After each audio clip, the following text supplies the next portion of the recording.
In this video, we will see how to easily tag faces in your photos in the JioPhotos app. Connect the pen drive or hard drive with your photos to the Jio set-top box and open the JioPhotos app.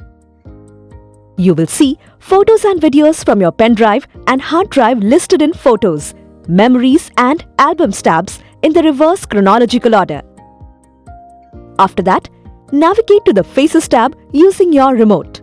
Once all the photos are indexed, you will find face profiles created automatically. Once the face profiles are created, choose a face profile you want to name. This will display all the photos associated with that particular face. Now, click on the edit icon and add name to tag the face. Once done, you can search all the photos associated with the respective name. And that's it! You can easily tag faces in your photos in the JioPhotos app.